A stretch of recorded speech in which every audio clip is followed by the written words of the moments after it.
Hi everyone, welcome back to the channel. आज हम exercise 3.2 का क्वेश्चन 3 का लास्ट क्वेश्चन यानी 6 क्वेश्चन करेंगे। इससे पहले के सभी क्वेश्चंस हमने कवर कर चुके हैं, आप जाके प्लेलिस्ट में देख सकते हैं। ठीक है, तो आज हम क्वेश्चन 6 करने वाले हैं, जो है 5 years hence the age of Jacob will be 3 times that of his son। Question कह रहा है कि 5 years बाद जो जेकोब है उसकी उम्र 3 टाइम्स हो जाएगी उसके बेटे की उम्र की। ठीक है, पर 5 years ago मतलब 5 साल पहले उसकी जो उम्र थी वो 7 टाइम्स थी उसके बेटे की। ठीक है, तो चलिए हम इसके क्वेश्चंस बना के इनको सॉल्व कर लेते हैं।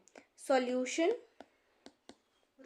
सबसे पहले हमें दोनों की एज को अज्यूम करना पड़ेगा। Let Jacob's present as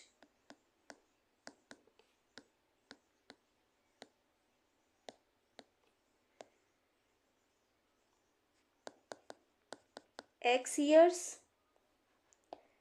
and his son's present age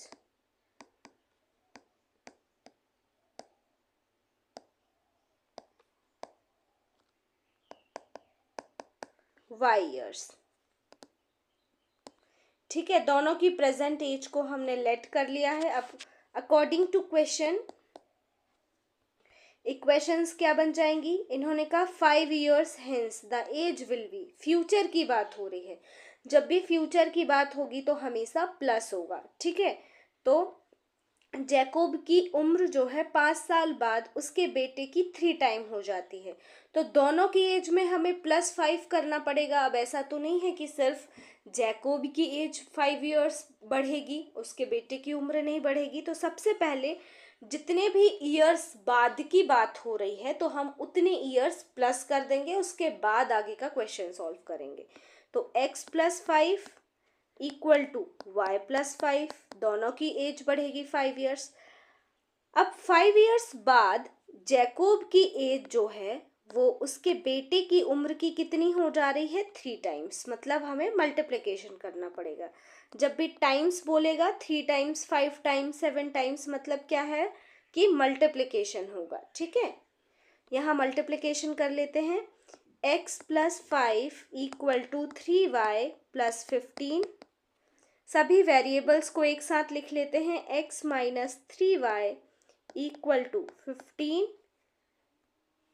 5 equal किस तरफ आ जाएगा तो क्या हो जाएगा -5। x-3y इक्वल टू क्या हो जाएगा 10। ये हो गया हमारा इक्वेशन 1।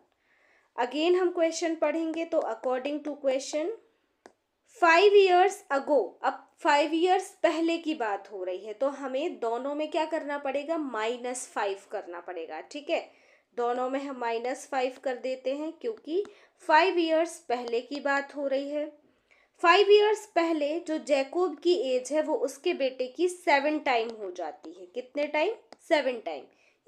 यहाँ पर भी मल्टीप्लिकेशन कर लेंगे। x-5 equal to 7y-7 5 35। अब सभी वेरिएबल्स को एक साथ लिख लेते हैं। x-7y equal to -35।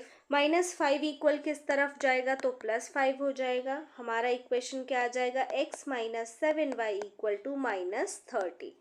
ये आ गया हमारा इक्वेशन 2।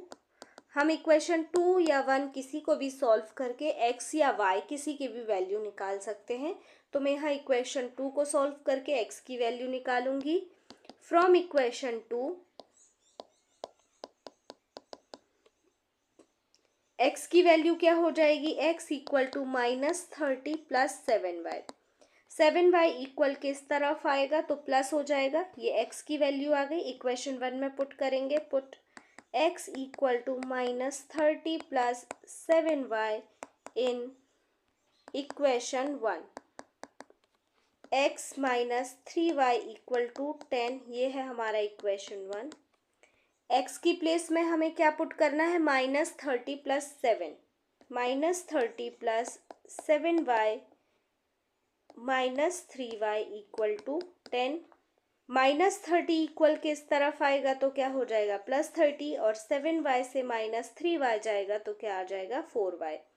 तो हम यहाँ लिखेंगे 4y इक्वल टू 10, -30 इस तरफ आएगा, +30, 4y equal to 40, y equal to क्या हो जाएगा 40/4, तो y की वैल्यू क्या आ जाएगी यहाँ पे 10। मतलब जैकोब की उम्र क्या है 10 ईयर्स। अब हम x की वैल्यू निकाल लेते हैं, उसके फादर की उम्र। तो यहाँ लिखेंगे put y equal to 10 in equation 1। ठीक है, x minus 3y equal to 10 equation 1 है ये हमारा।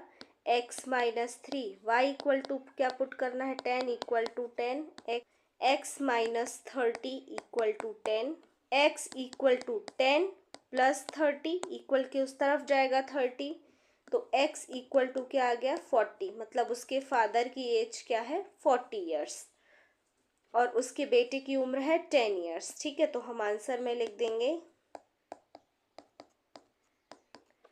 Jacobs present age 40 years old and his son's age is 10 years old। यहाँ होता है हमारा क्वेश्चन नंबर 3 कंप्लीट। अगर आपको वीडियो पसंद आया हो तो अपने दोस्तों के साथ भी शेयर करिए एंड चैनल को सब्सक्राइब करना मत भूलिए। Thank you for watching.